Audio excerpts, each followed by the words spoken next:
ಆಸೆ ಇದೆ.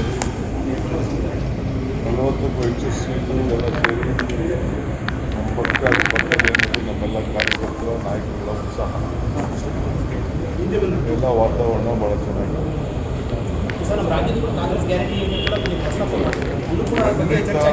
ನಾವು ಏನು ಹೇಳಿದ್ದೀವಿ ಅಂದರೆ ಮಲ್ಲಿಕಾರ್ಜುನ ಖರ್ಗೆ ಸಾಹೇಬರು ಹೊಸದಾಗಿ 10 kg ಅಕ್ಕಿನ ಘೋಷಣೆ ಮಾಡಿದ್ದಾರೆ. ಅಡಿಷನಲ್ ನಮ್ಮ 5 ಗ್ಯಾರಂಟಿ ಅಂತೇಳಿ ಇಡೀ ರಾಷ್ಟ್ರದಲ್ಲಿ ಆಗ್ತದೆ ಅಂತೇಳಿ ಘೋಷಣೆ ಮಾಡಿದ್ದಾರೆ. ನಾವೇನು ಅವ್ರಿಗೆ ಹೇಳ್ತಾ ಇದ್ದೀವಿ ಅಂದರೆ ನಮ್ಮ ರಾಜ್ಯ ಯಾವ ರೀತಿ ಮಾತು ಕೊಟ್ಟು ಜನರಿಗೆ ಆ ಮಾತು ಪ್ರಕಾರ ದೆಹಲಿಯಲ್ಲಿ ಕೂಡ ನಮ್ಮ ಇಂಡಿಯಾ ಒಕ್ಕೂಟ ಬಂದ ತಕ್ಷಣ ನಮ್ಮ ಗ್ಯಾರಂಟಿಗಳನ್ನು ನಾವು ಮಾಡ್ತೀವಿ. ಜನರು ಅದನ್ನು ಒಪ್ಪಿ ನಮ್ಮ ಬಗ್ಗೆ ವಿಶ್ವಾಸವನ್ನು ಸರ್ ರಿವ್ಯೂ ಮೀಟಿಂಗ್ ಬಗ್ಗೆ ಏನು ಸರ್? ಈಗ ಬರಗಾಲ, ಕುಡಿಯೋ ನೀರು ಏನೇನು ಸಮಸ್ಯೆ ಇತ್ತು, ಈಗ ಮುಂದಕ್ಕೆ ಆಫೀಸರ್ಸ್ ಎಲ್ಲ ಸ್ವಲ್ಪ ಎಲ್ಲ ನೀವೆಲ್ಲ ಹೋಗಬೇಕು, ಹೋಗಿ ಎಲ್ಲ ಪರಿಶೀಲನೆ ಮಾಡಬೇಕು.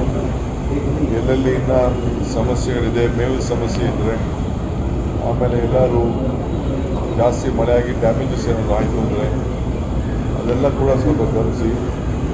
ಆಮೇಲೆ ಕೆರೆ ಕಟ್ಟೆಗಳನ್ನ ನೀರು ತುಂಬಲಿಕ್ಕೆ ಎಲ್ಲ ಡ್ರೈನೇಜ್ಗಳೆಲ್ಲ ಹೋಗಲಿಕ್ಕೆ ವಾಪಸ್ಸು ಎಲ್ಲೆಲ್ಲಿ ಕಟ್ಕೊಂಡಿದೆ ಅದೆಲ್ಲ ಫ್ಲೋ ಚೆನ್ನಾಗಿ ಆಗಬೇಕು ಅಂತ ಎಲ್ಲ ಗಮನಿಸಿ. Sir especially Bengaluru sir, Bengaluru direction ಕೊಟ್ಟಿದ್ದು ಸರ್. ಈಗ ಮಳೆ ಆಗ್ತೈತೆ, ಮರ ಬಿದ್ದು ತುಂಬ ಕಡೆ ಆಗಿ ಡ್ಯಾಮೇಜ್ ಆಗ್ತದೆ. ಅದಕ್ಕೂ ಕೂಡ ಬೆಂಗಳೂರಿಗೆ ಒಂದು ಸಪ್ರೇಟ್ ಪ್ಲಾನ್ ಆಫ್ ಆ್ಯಕ್ಷನ್ ಮಾಡ್ತಾ ಇದ್ದೀವಿ. ಎಲ್ಲ ಒಂದು ವರದಿ ರೆಡಿ ಮಾಡೋಕ್ಕೆ ಹೇಳಿದ್ದೀವಿ. ಜೊತೆಗೆ ಮುಂದಕ್ಕೆ ಎಲ್ಲ ಕೆರೆಗಳನ್ನ ಈ ವರ್ಷ ನಾನು ನೋಡಿದ್ದೀನಿ, ಎಲ್ಲ ಕೆರೆಗಳು ಬತ್ತೋಗಿದ್ರು. ಈಗ ಮುಂದಕ್ಕೆ ಆ ಕೆರೆಗಳಿಗೆಲ್ಲ ಯಾವ ರೀತಿ ನಾವು ನೀರನ್ನ ಈಗಿನ ಶುದ್ಧ ನೀರನ್ನ, ಶುದ್ಧ ಮಾಡಿರುವಂಥ ನೀರನ್ನ ಕೆರೆಗಳನ್ನ ತುಂಬಿಸಲಿಕ್ಕೆ ಕಾರ್ಯಕ್ರಮ ರೂಪಿಸಬೇಕು. ಅದಕ್ಕೆಲ್ಲ ಒಂದು ಅಧಿಕಾರಿಗಳಿಗೆ ಒಂದು ಸೂಚನೆ ಕೊಟ್ಟಿದ್ದೇವೆ. ನಾನು ಮುಂದೆ ಕೂಡ ಒಂದು ಪ್ರತ್ಯೇಕವಾದಂಥ ಮೀಟಿಂಗ್ಗಳನ್ನು ನಾನು ಮಾಡ್ತೇನೆ. ಚೀಫ್ ಮಿನಿಸ್ಟರ್ ಕೂಡ ಕೆಲವು ಭಾಗದಲ್ಲಿ ವಿಸಿಟ್ ಮಾಡಲಿಕ್ಕೆ ಅವರು ಕೂಡ ಈಗಾಗಲೇ ಸೂಚನೆಯನ್ನು ಸರ್. ರೈನ್ ವಾಟರ್ ಹಾರ್ವೆಸ್ಟಿಂಗು ಸಮರ್ಪಕ ಆಗ್ತಾರೆ. ಒಂದು ಕಡೆ ಮಾಡ್ಕೊಂಡ್ರೆ ಬೆಂಗಳೂರು ಕುಡಿಯೋ ನೀರಿನ ಸಮಸ್ಯೆ ತಪ್ಪಿಸ್ಬೋದು ಅಂತ. ಅದಕ್ಕೆ ಈ ವರ್ಷ ನಮ್ಗೆ ಅನುಭವ ಆಗಿದೆ. 7,000 ಬೋರ್ವೆಲ್ಲೆಲ್ಲ ಕೊಟ್ಟೋಗಿರೋದು.